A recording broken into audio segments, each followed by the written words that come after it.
আসসালামু আলাইকুম ভিউয়ার্স, কেমন আছেন সবাই? আশা করি নিশ্চয়ই সবাই ভালো আছেন। আজ আমি আপনাদের সাথে শেয়ার করতে চলেছি সুজি এবং ছানা দিয়ে বানানো একটা খুবই সাধারণ এবং মজাদার মিষ্টি। আজকে আমাদের ঘরে দুধটা ফেটে গিয়েছিল, প্রায় এখানে 1 লিটারের মতন দুধ ছিল, জানি না কী কারণ ফেটে গিয়েছে। তো ভাবলাম এই ফেটে যাওয়া দুধ দিয়ে ছানা তৈরি করে নেই, আর সেই ছানা দিয়ে একটা দারুণ স্বাদের মিষ্টি তৈরি করে নিলাম। তো ছানাটা বানানোর জন্য আমি এখানে ভিনিগার ইউজ করেছি একটু একটু করে মিশিয়ে। আপনারা চাইলে এখানে লেবুর রস ইউজ করতে পারেন। আমি ভিনিগার একটু একটু মিশিয়ে নেব যাতে ছানাটা ভালো করে তৈরি হয়ে আসে। যখন ছানাটা ভালো করে তৈরি হয়ে আসবে, সেটা একটা চালনির সাহায্যে আমি সেঁকে নেব যাতে ছানার যে এক্সট্রা পানি যেটা আছে সেটা চলে যায়। আর অন্যদিকে আমি নিয়েছি 1 কাপের মতন সুজিটা আমি এখানে রান্না করে নেব 1 কাপ দুধ দিয়ে। আর সাথে অ্যাড করব 1 টেবিল চামচের মতন চিনি আর কয়েকটা এলাচের দানা।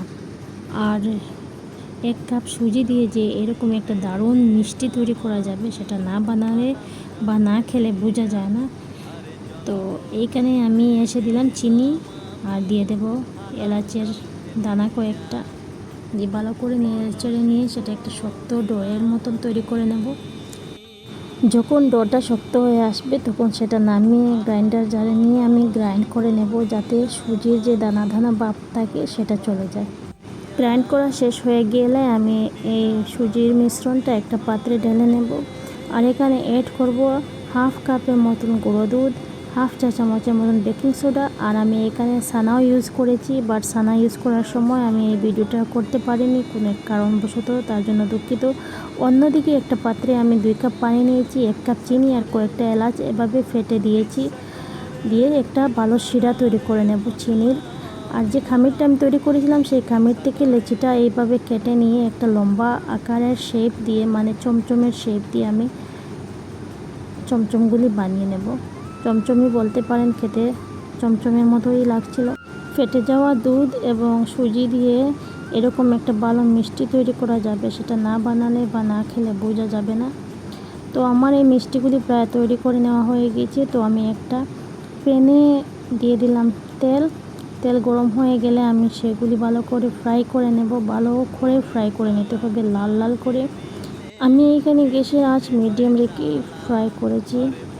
ভালো করে এপিট ওপিট উল্টে দিতে হবে, একটু খেয়াল রাখতে হবে যাতে ভেঙে না যায়। মিষ্টিটা খুবই দারুণ হয়েছিল, খুবই ভালো লাগছিল, এমন লাগছিল যেন কালো জামের মতন।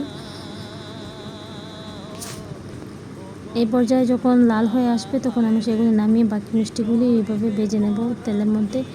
আর যে শিরাটা বানিয়েছিলাম সেই শিরার মধ্যে সব মিষ্টিগুলি এক এক করে দিয়ে ঢাকনা দিয়ে ডেকে রাখবো 20-25 মিনিটের মতন। 20-25 মিনিট পর হয়ে যাবে একটা দারুণ স্বাদের মিষ্টি।